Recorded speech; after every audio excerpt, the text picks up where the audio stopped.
నమస్తే welcome to prime nine come to the point. ఈ రోజు మన కమ్ టు ద పాయింట్ కార్యక్రమంలో మనం మాట్లాడుకునే పాయింట్ ఏంటో తెలుసా? అందరికీ ముందుగా శ్రీరామనవమి శుభాకాంక్షలు.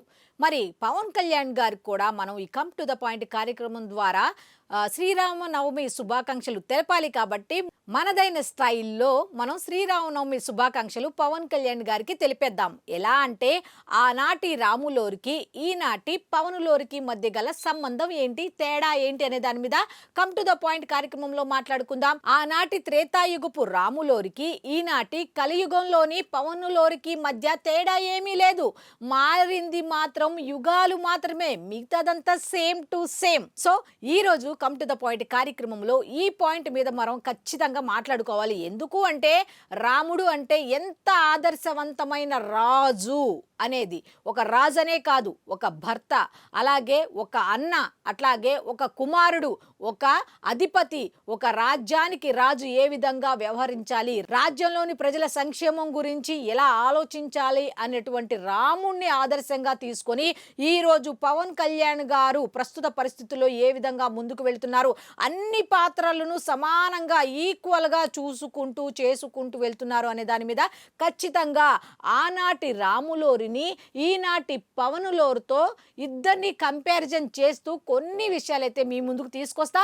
అయితే మీకు కూడా ఒక అభిప్రాయం అనేది ఉంటుంది కాబట్టి మీరు కూడా మీ అభిప్రాయాన్ని కామెంట్ రూపంలో తెలియచేయండి. ఎందుకు అంటే కొన్ని రకాలు నా ఆలోచనల ప్రకారం ఈ విధంగా ఉన్నారు కాబట్టి సేమ్ ఆనాటి రాములోరు ఈనాటి పవనులోరు ఒకలాగే ఉన్నారు అని చెప్పి నేను చెప్తున్నా.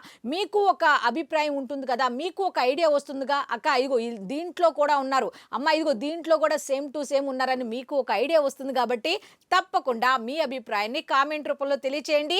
అలాగే ఈ వీడియో కనుక నచ్చితే తప్పకుండా లైక్ చేయండి. మీ లైక్, మీ కామెంట్ అయితే నాకు కొండంత బలాన్ని ఇస్తుంది. మంచి మంచి పాయింట్లు మీ ముందుకు తీసుకొచ్చే ప్రయత్నం చేస్తా.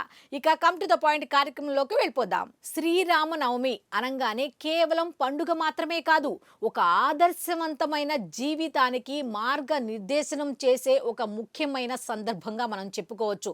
అయితే ఈ శుభవేళ త్రేతాయుగపు పురుషోత్తముడైన శ్రీరాముడు జీవితానికి నేటి కాలంలో కోట్లాది మంది అభిమానాన్ని పొందిన పవన్ కళ్యాణ్ యొక్క ప్రస్థానానికి మధ్య చాలా దగ్గర పోలికలు ఉన్నాయి. ఒక్కొక్క సందర్భాన్ని దగ్గరగా ఉన్న పోలికలను ఒక్కొక్కటి ఈరోజు నేనైతే మీ ముందుకు ఉంచుతానని చెప్పాను కదా. మొదటిది ధర్మస్థాపన, సిద్ధాంత నిబద్ధత. రాముడు అనగానే అందరికీ ధర్మం గుర్తుకొస్తుంది. ఎందుకంటే ధర్మానికి ఆయనకి పర్యాయ పదాలా అంటే ఎస్ అని చెప్పొచ్చు. ఎందుకంటే ధర్మం మీద, ధర్మం అనే సిద్ధాంతం మీద రాముడు నిలబడతాడు కాబట్టి. రావణుణ్ణి సంహరించిన ఆయన, అడవులకు వెళ్ళిన ప్రతిదీ కూడా ధర్మం కోసమే చేసిన వ్యక్తి, ధర్మ సంస్థాపనకుడు శ్రీరాముడు అని మనం చెప్పుకోవచ్చు. అలాగే డిప్యూటీ సీఎం పవన్ కళ్యాణ్ గారు కూడా ఇక్కడ జనసేన సిద్ధాంతాలు, సనాతన ధర్మాన్ని కూడా ఆచరిస్తూ పాటిస్తూ వాటిని డెవలప్ చేయటంలో చొరవ తీసుకుంటున్నారు. రామతీర్థానికి సంబంధించిన పుణ్యక్షేత్రాలను పునరుద్ధరిస్తూ ఆయన ఏ విధంగా ముందుకు వెళుతున్నారు, సనాతన ధర్మానికి కానీ ఏ విధంగా పెద్దపీట వేస్తున్నారు అనేది చెప్పుకోవచ్చు. సో ఆనాటి రాముడు ధర్మం మీద ఏ విధంగా నిలబడ్డాడో ఈనాటి పవన్ కళ్యాణ్ కూడా ఈ విధంగానే నిలబడుతున్నాడని ఈ పాయింట్ ద్వారా కూడా మనం తెలుసుకోవచ్చు కదా. ఇక రెండవది ప్రజల కోసం త్యాగం. శ్రీరాముడు ప్రజల కోసం, తండ్రికి ఇచ్చిన మాట కోసం, ప్రజల కోసం వనవాసానికి వెళ్ళారు. రాజ్య భోగాలను, సుఖ సంతోషాలను కూడా వదిలేసి అడవి బాట పట్టారు. మరి దాన్ని వనవాసం అని అన్నారు. మరి దాన్ని ఇప్పుడు పవన్ కళ్యాణ్ గారితో ఎలా కంపారిజన్ చేయాలి అంటే సినీ గ్లామర్ ప్రపంచాన్ని వదిలేసి ఎండనక వాననక ప్రజల సంక్షేమం కోసం ప్రజల చుట్టూ తిరుగుతూ కోట్లాది రూపాయల సంపాదన వదిలేసి ఆ ఏసీల్లో రాజభోగాలను అనుభవించి సుఖ సంతోషాలను అనుభవించే జీవితాన్ని వదిలేసి ప్రజల కోసం, ప్రజా సంక్షేమం కోసం, ప్రజలకు ఏదైనా సేవ చేయాలి అన్న ఉద్దేశంతో ముందుకు వచ్చారు. అంటే ఒక రకంగా దీన్ని కూడా మనం ఆధునిక వనవాసం అని చెప్పుకోక తప్పదేమో. అది వనవాసం, ఇది ఆధునిక వనవాసం. ఆనాడు తండ్రి మాట కోసం వెళ్ళారు, ప్రజల సంక్షేమం కోసం వెళ్ళారు. ఈనాడు కూడా సుఖ సంతోషాలను వదులుకొని, సినీ ప్రపంచాన్ని వదులుకొని, కోట్లాది రూపాయలను వదులుకొని వచ్చేశారు. అంటే ఆనాటి రాముడికి ఈనాటి పవనుడికి ఏం తేడా ఉంది చెప్పండి? ఇచ్చిన మాటకు కట్టుబడి ఉండటం. రామబాణం, రామవాక్కు రెండు ఒకటే. రాముడు ఒకసారి మాట ఇచ్చాడు అంటే ప్రాణం పోయినా సరే వెనక్కి తీసుకునే ప్రసక్తే లేదు. శ్రీరాముడు ఏ విధంగా ఇచ్చిన మాట కోసం వెనక్కి తగ్గని నైజం కలిగి ఉన్నాడో అదే విధంగా పవన్ కళ్యాణ్ గారు కూడా అదే నైజాన్ని కలిగి ఉన్నారా అంటే ఎస్. ఈ రెండు సందర్భాలు చూసి మనం ఖచ్చితంగా చెప్పొచ్చు. రాజకీయాల్లో పొత్తుల విషయంలో కానీ, ప్రజలకు ఇచ్చిన హామీలను అమలు చేయటంలో కానీ పవన్ కళ్యాణ్ గారు చూపిస్తున్న చొరవ కానీ, నిబద్ధత కానీ, స్థిరత్వం కానీ ఇతర రాజకీయ నేతలకు అయితే ఆదర్శప్రాయంగా నిలుస్తోంది.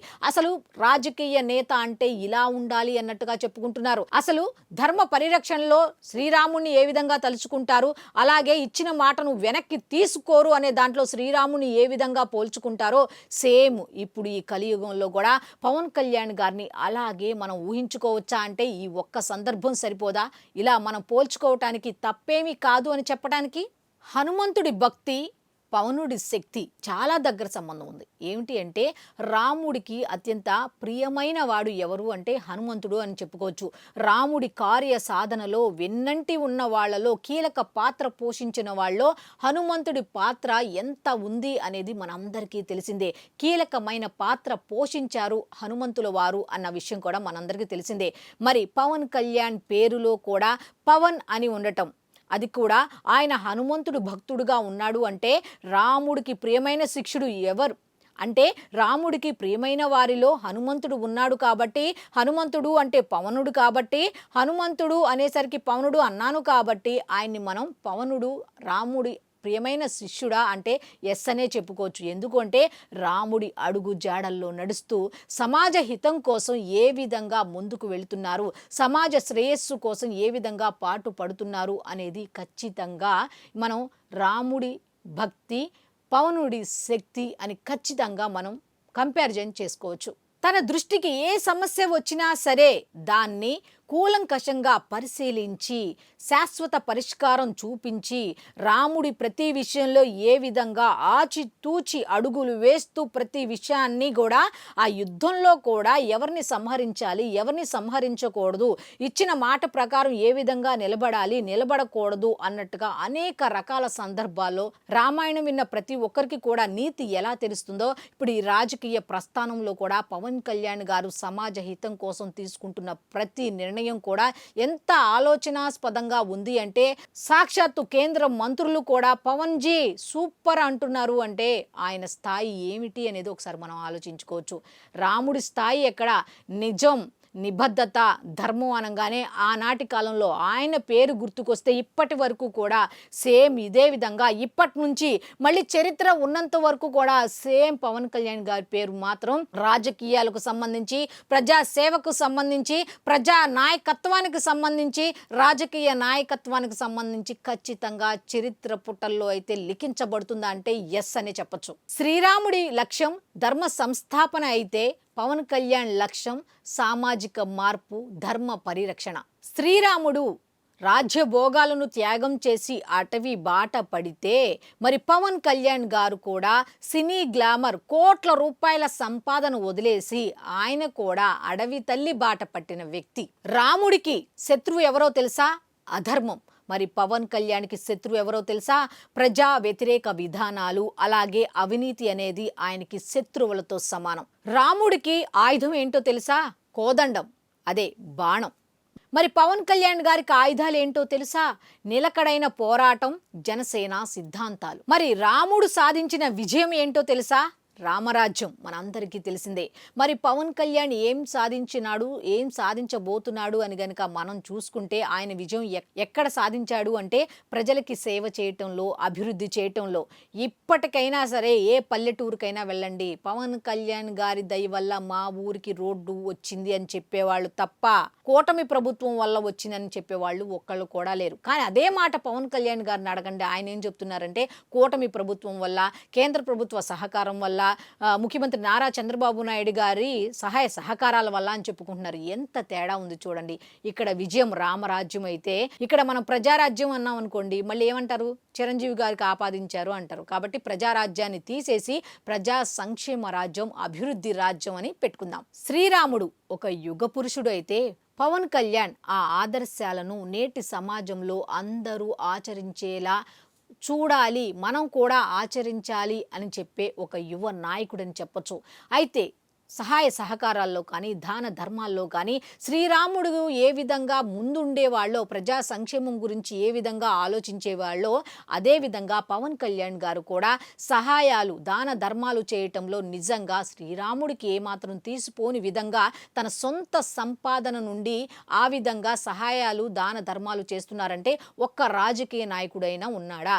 గత సంవత్సరంలో పోల్చుకుంటే దాదాపు 20 కోట్ల రూపాయల వరకు సొంత నిధులను ఆయన ప్రజా సంక్షేమానికి వాడారు. నిన్న ఒక వీడియో చేశా. ఆ వీడియోలో నేను ఇట్లా నిన్న ఒక వీడియో చేశాను కదా, దాంట్లో ఆయన చేసిన సహాయ సహకారాల గురించి మాట్లాడుకుంటే ఒక అన్నో తమ్ముడో నాకు తెలియదు కానీ ఒక మంచి మెసేజ్ అయితే పెట్టారు. అవును, ఆయన సినిమాలు చేస్తేనే డబ్బు వస్తుంది, ఆ డబ్బు వస్తేనే ఇగో ఇంతమందికి ఇన్ని లక్షలు ఖర్చు పెట్టారు అని చెప్పి, ఎన్ని లక్షలు ఖర్చు పెట్టారో చాలా పెద్ద మెసేజ్, చాలా మంచిగా పెట్టారు. ఎన్ని లక్షలు, ఆ 20 కోట్ల రూపాయలకు సంబంధించిన లిస్ట్ అంతా కూడా పెట్టారు.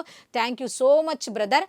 అయితే ఇక్కడ నేను చెప్పేది ఏమిటి అంటే, సహాయ సహకారాలు అంటే ఎవరో ఇచ్చినవి చేయటం వేరు. సొంత డబ్బులు, సొంత కష్టాన్ని ఎవరండి ఈ కాలంలో ఇస్తున్న వాళ్ళు? ఒకళ్ళు చెప్పండి, ఎవరిస్తున్నారు చెప్పండి? ఒక్క వ్యక్తిని మీకు గనక తెలిస్తే సొంత నిధులు ప్రజా సంక్షేమానికి ఖర్చు పెడుతున్న వాళ్ళు, సినిమాల్లో వచ్చిన డబ్బుల్ని, అది కూడా గుర్తుపెట్టుకోండి, కష్టపడాలి, ఇటు రాజకీయాల్లో ఉంటూ అటు కష్టపడాలి, ఆ డబ్బులు తీసుకెళ్ళి ప్రజా సంక్షేమానికి ఖర్చు పెట్టాలి. అలా ఉన్న ఒక వ్యక్తిని మాత్రం మీరు ఖచ్చితంగా చూపించండి, కామెంట్ రూపంలో అయితే తెలియచేయండి. ఇక అన్నదమ్ముల విషయానికి వస్తే, శ్రీరాముడు ఏ విధంగా తన సోదరులను ఏ విధంగా తన సొంత మనుషుల్లాగా తన శరీరంలో ఒక భాగంలా భావించారు అనేది రామాయణం తెలిసిన ప్రతి ఒక్కళ్ళకి తెలుసు. అయితే పవన్ కళ్యాణ్ గారు కూడా చిరంజీవి గారిని ఏ విధంగా ఆదర్శంగా తీసుకొని, మా అన్నయ్య పగలంతా కూడా సినిమాలు చేసి కష్టపడి షూటింగ్లో పాల్గొని రాత్రి ఇంటికి వచ్చి పాపం షూ కూడా తీయకుండా పడుకుంటే, నేను షూ తీసేవాడిని, షూ తీసిన తర్వాత ఆ కాళ్ళు బొబ్బలెక్కిపోయి ఉండే అంటూ ఆయన కష్టాన్ని గుర్తుపెట్టుకొని,